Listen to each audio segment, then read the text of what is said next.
Have you ever noticed that one person's breakdown can be another person's awakening? The relative perception concept fascinates me, and that's what I want to talk to you about today.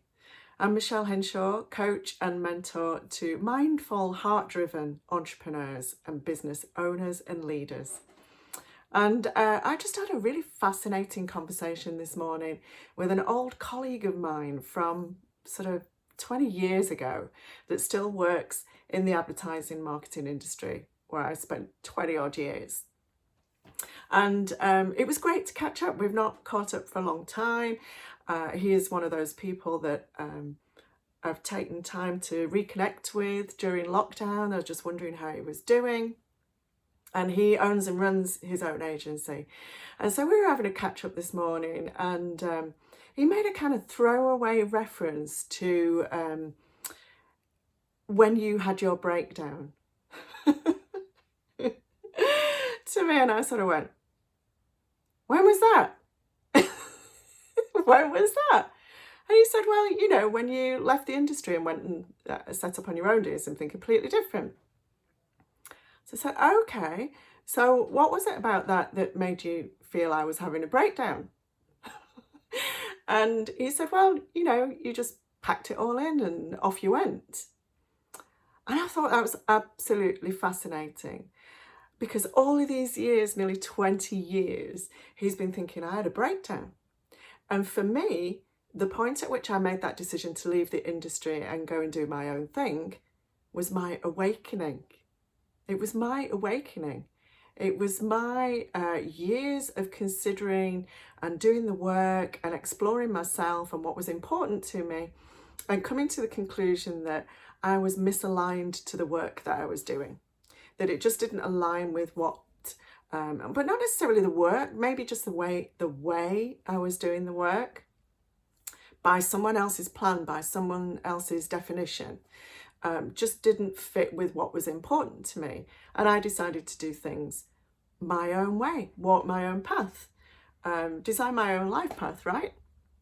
And so it was fascinating to me that what I saw as a moment of awakening and realization, somebody else that I knew really well saw as a breakdown.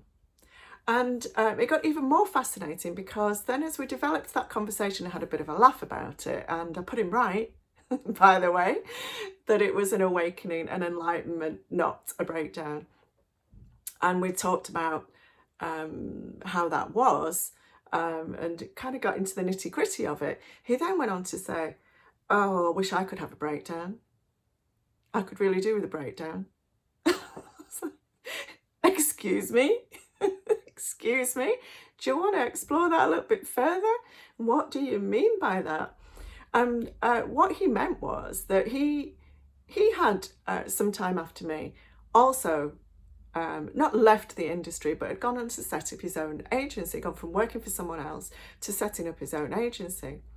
And what he had done is, because it's all that he knew, is he had replicated the way that he always did things for someone else in his own business.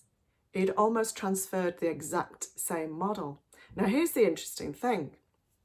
He had also left the agency that he worked for to set up on his own because he felt misaligned, and because there was no flow and he wasn't feeling connected to it anymore, and he just wanted to do it for himself because he knew he could do it differently. And then he didn't. And then he just continued to follow someone else's model. And now, I think 15 years later, he's in his own business. He's feeling like he needs to book in a breakdown. And the reason he's saying that he'd like to book in a breakdown is because he's feeling the need for big change, that he's coming to that point of realization that all he did was replicate somebody else's model.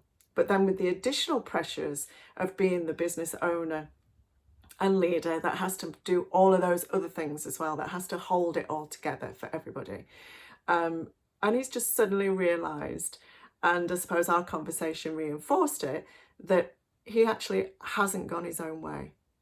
He has set up his own business, but he didn't follow his own path. He didn't go his own way, and he's not done the things the way that he wanted to. That, you know, we spend so much time working for somebody else thinking I could be a better boss, I could create better systems, I could be more connected to my clients, I'd do things in a different way. But then when we get the opportunity, do we? Do we? And so there's several things about that conversation that really struck me. One was the relative perception of how differently people can see things, that what I saw as an awakening and a realization, a real positive pivotal moment in my life and my work and my career, someone else saw as a breakdown. And then I thought it was really fascinating that somebody thinks that you almost have to have a breakdown to have a breakthrough. You know, that point of choice, you know how it often happens that when we're facing redundancy or big change or, you know, something like that, that's the point at which we make the decision to do our own thing or do things our own way.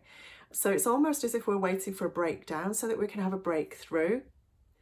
And I found that absolutely fascinating because the work that I do is all about making sure that doesn't happen, that the breakthrough can happen without the breakdown. Because we have choices and we can find our own way, and it's just about identifying that way and what's important to us and the way that we feel fully aligned to working and making sure that happens, whether that's for someone else or going to do our own thing. So I found that fascinating too. So I hope some of this resonates with you.